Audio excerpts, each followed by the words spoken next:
Hello students, today we will start our assignment 3.4. Its topic is prime factorization. Prime factorization method आपका बहुत important है और ये आपका based है assignment 3.3 पे। सारे आपके divisibility rules इस chapter में use होंगे इस assignment में और ये आपको higher classes में भी बहुत help करेगा। तो इसके लिए मैं आपको suggest करूँगी पहले आप divisibility rules पढ़ लो और फिर आप इस topic को करना। आपका टॉपिक के नाम क्लैरिफाई कर देती हूँ मैं आपको। फर्स्ट है प्राइम नंबर्स के बारे में आप असाइनमेंट 3.2 में पढ़ चुके हो। उसमें क्या होता है, आपके प्राइम नंबर किन को बोलते हो, जिनके एग्जैक्टली 2 फैक्टर्स होते हैं, एक वो नंबर खुद और वन और जो नंबर होता है जैसे आपका 2 होता है, 2 को आप प्राइम नंबर बोलते हो क्योंकि इसके फैक्टर क्या क्या होते हैं, 1 और 2। 3 के क्या होते हैं, 1 एंड 3। तो ऐसे आपके नंबर कौन से कहलाते हैं, प्राइम नंबर। फैक्टराइजेशन आप पढ़ चुके हो, कौन कौन से उसके डिवाइजर्स होते हैं, कौन कौन से नंबर उसको डिवाइड करते हैं, ये आप कैसे जज करते हो, डिविजिबिलिटी रूल्स की हेल्प से। इस मेथड के लिए आपकी 2 चीजें क्या इंपॉर्टेंट है, एक तो आपको पता होना चाहिए प्राइम नंबर्स कौन से हैं। 15 तक आपको मालूम है कौन कौन से हमने देखे भी थे, 2, 3, 5, 7, 11, 13।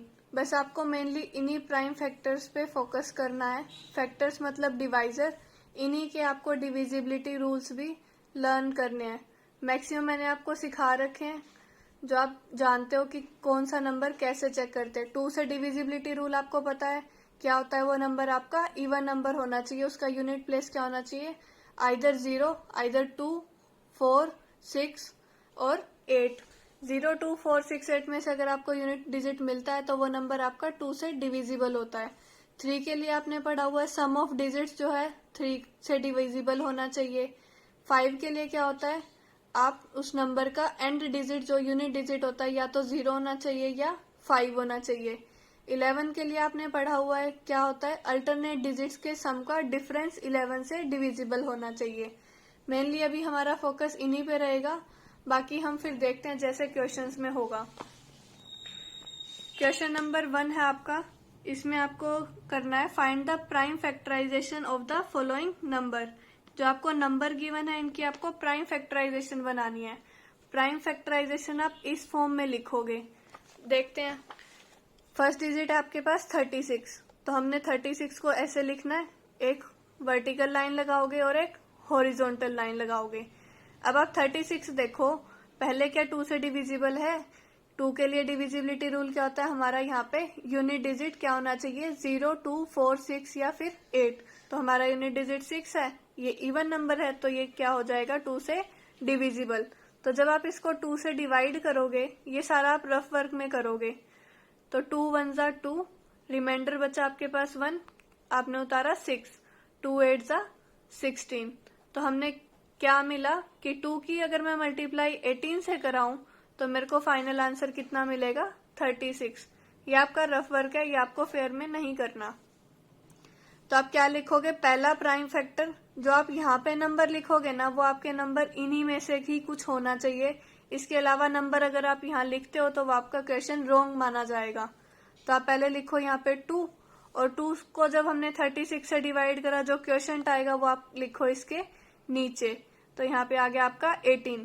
फिर आप चेक करो 18 आपका इवन नंबर है, yes, because its unit digit is 8। तो आप 18 को जब 2 से डिवाइड करोगे तो आपको क्या वैल्यू मिलेगी, 2 9 जा 18। तो 2 की मल्टीप्लाई 9 आपको क्या वैल्यू देगी, 18। तो आप यहाँ पे 2 लिखोगे, आपको यहाँ पे सारे प्राइम नंबर्स लिखने हैं, प्राइम नंबर इनमें से लेने हैं। तो 18 कैसे मिलेगा आपको, 2 की मल्टीप्लाई कराओगे आप 9 से, तो 18 के नीचे लिखो 2। ये आपके कैसे होते हैं, 2 18 36, 2 मल्टीप्लाइड विद 9 18। अब आप देखो 9 आपका इवन नंबर नहीं है, तो आप यहाँ पे प्राइम फैक्टर 2 नहीं लिख सकते। फिर हम मूव करेंगे नेक्स्ट नंबर पे 3। क्या 9 3 की टेबल में आता है, यस आता है, 3 3 जा 9। तो आप इसको सिर्फ यहीं तक छोड़ देना। फिर जब आप 36 को लिखोगे उसको किस वे में लिखोगे, पहले 2, फिर मल्टीप्लाइड विद 2, फिर multiply with this 3 and again multiplied with 3। तो इस तरह से जो आप नंबर लिखोगे ना, या जो आपके मल्टीप्लीकेशन में नंबर आएंगे सारे प्राइम नंबर्स, ये कहलाती है आपकी उस नंबर की प्राइम फैक्टराइजेशन। एग्जाम्पल के लिए भी आप देखो, 24 की प्राइम फैक्टराइजेशन हम कैसे करते हैं। पहले हमें मिला कि 24 हमारा क्या होता है, इवन नंबर, तो हमने 2 से डिवाइड करा, हमें क्वेश्चन मिलेगा 12। फिर हमने देखा 12 हमारा इवन नंबर है, फिर हमने इसको 2 से डिवाइड करा, तो 2 6 12। 6 हमारा अगेन इवन नंबर है, फिर हमने यहाँ पे प्राइम फैक्टर फिर 2 लिया, तो 2 3 6। तो प्राइम फैक्टराइजेशन आप कैसे लिखोगे, 2 multiply 2 multiply 2 and again multiplied with 3। Let's see one more question. Next number है आपका 7th पार्ट, 390 आपको नंबर गिवन है, इसकी आपको प्राइम फैक्टराइजेशन फाइंड आउट करनी है। एक लाइन आप वर्टिकल लगाओगे, फिर साथ में हॉरिजॉन्टल। अब देखो आपका नंबर इवन है, यस इवन है because its unit digit is 0, तो यानी कि ये नंबर आपका 2 से डिविजिबल हो जाएगा। तो आप यहाँ पे एक प्राइम फैक्टर लिख सकते हो 2। तो 2 से जब हम 390 को डिवाइड करेंगे, 2 1 2, रिमाइंडर बचा 1, फिर हमने बोरो लिया 9, 2 9 18।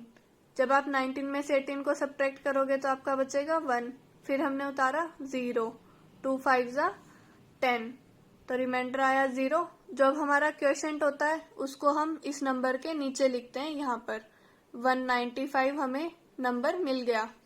अब देखो आपका ये नंबर यूनिट डिजिट इसका 5 है, ये नंबर आपका इवन तो नहीं है, तो अब आपका नंबर 2 से डिविजिबल नहीं होगा। आप नेक्स्ट नंबर पे मूव करो 3 पे। तो 3 के लिए डिविजिबिलिटी रूल क्या कहता है आपका, सम ऑफ डिजिट्स लो और फिर देखो क्या वो 3 से डिविजिबल है।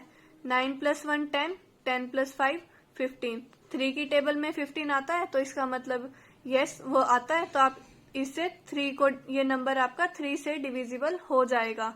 तो 3 6 होता है हमारा 18, रिमाइंडर बचा 1, कैरी लिया हमने 5, 3 5 15।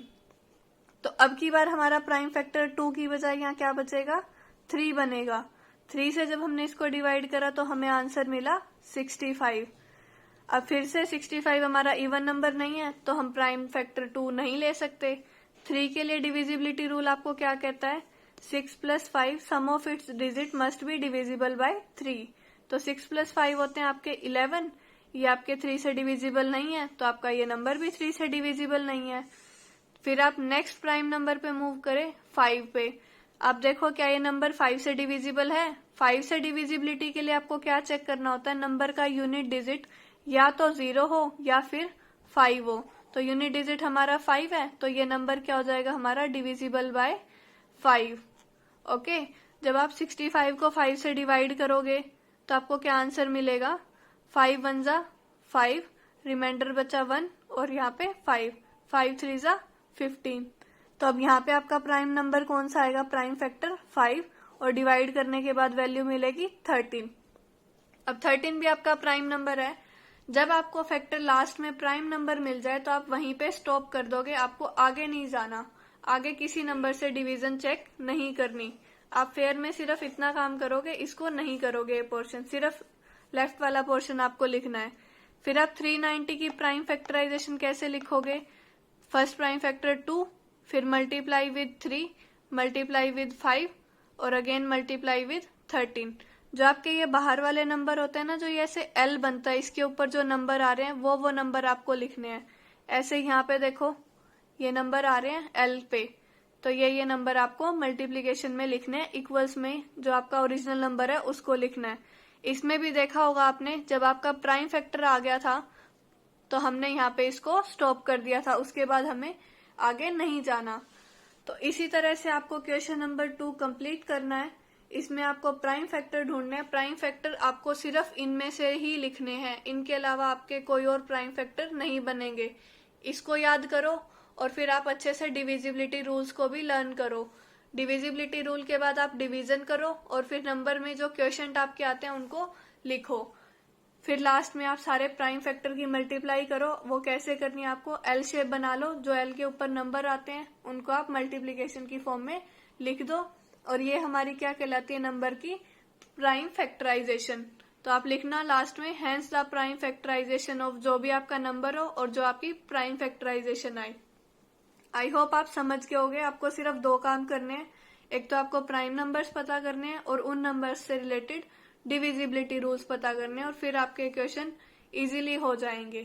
Thank you.